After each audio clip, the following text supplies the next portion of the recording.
students, in the previous video we have studied about metals and non-metals. Now let's begin with the next topic, which is metalloids. So children, metalloids are those substances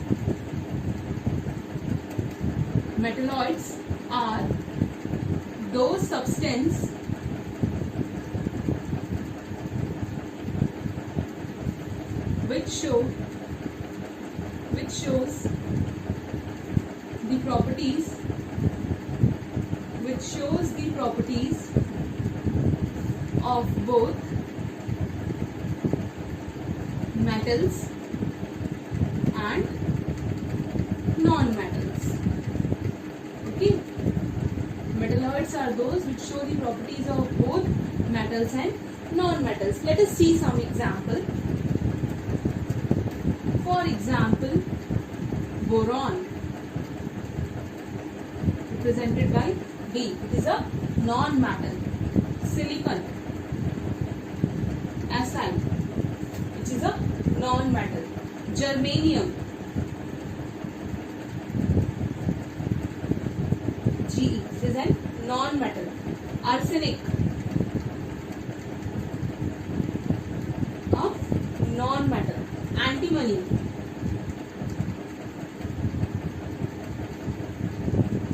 the non-metal. Symbol is Sb. Okay, so metalloids are those which show the properties of both metal and non-metal. Some are hard, some are soft, some are malleable, some are shiny, some are dull.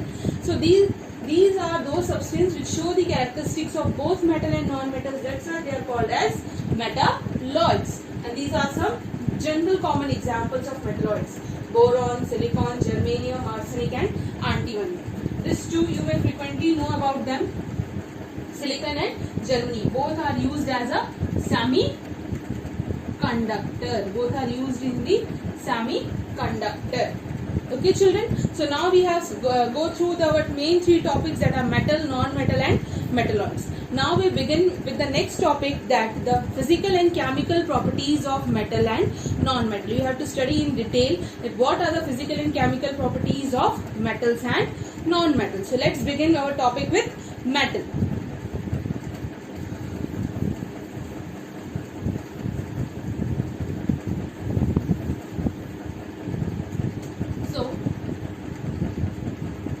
Physical properties of metals. What are the various physical properties of metals? Number one, as you all know that metals are generally hard and found in solid state. Metals are generally hard and they exist in solid state, but there is an exception, you all very well know, that is mercury. Symbol Hg. Mercury is a metal, exception. Okay, this is your exception case. Mercury is a metal which exists in liquid state. Okay, so mercury is a metal which is found in liquid state, except all metals are found in solid state. Second property,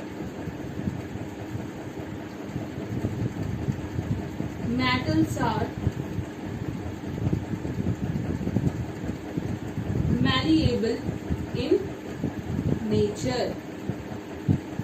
Metals are malleable in nature. Malleable means that metals can be drawn and metals can be bitten into thin sheets. Okay, metal can be bitten into thin sheets. For example, aluminium. Okay, you have used aluminium foil for packing your food. Okay, so aluminium is a highly malleable. Second example, silver. Okay, in sweets you have seen that the upper surface of the sweet is covered with silver coating. So silver is also malleable. So metals are malleable in nature, which means those metals can be bitten into thin sheets. That property is called as malleability, or we can say metals are malleable in nature. So for example, silver, and second is aluminium. Both are used for making foil. Silver foil and aluminium foil. Okay. Third property. Metals are ductile in nature. Metal are ductile. Metal are ductile in nature. Ductile. Metals can be drawn into thin wires. Metals can be drawn into thin wire. That property is called ductility. So metals are ductile in nature. For example, in house wiring, you have seen that the thin copper wire is used for wiring purpose, because that copper is having the property that copper is a good conductor of electricity. That's why we are using copper in house wiring. So metals are ductile in nature, hence metal can be drawn into thin wire. That property is called as ductility. So for example, right now I have told you copper is used in house wiring, house electrical wiring purpose. Second is aluminium, okay, fencing, for protecting the like garden or like land. Generally people are used to aluminium fencing around their land. So aluminium is also having a property of ductility. It can be drawn into thin wire. So we have seen two examples, copper and aluminium. Copper is used in house electrical wiring purpose, while aluminium is used for fencing work. Now next property, fourth one, metals are good. Fourth property, they are the good conductors of heat and electricity. Okay, so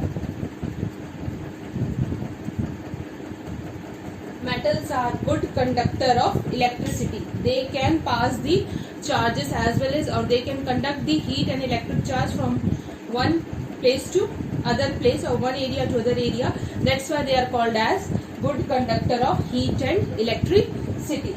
Next property, metal are lustrous in nature. Metal are lustrous in nature.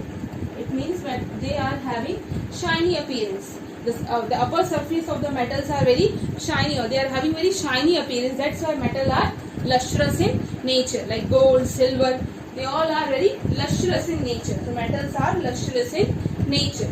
Next, seventh property, metals are sonorous. Metals are sonorous in nature, which means when metals strike with some hard substance, it produces sound. So all metals are sonorous in nature. So children, these are some common physical properties of metals. Now in the next video I am going to tell you the physical properties of non-metals. Okay, thank you.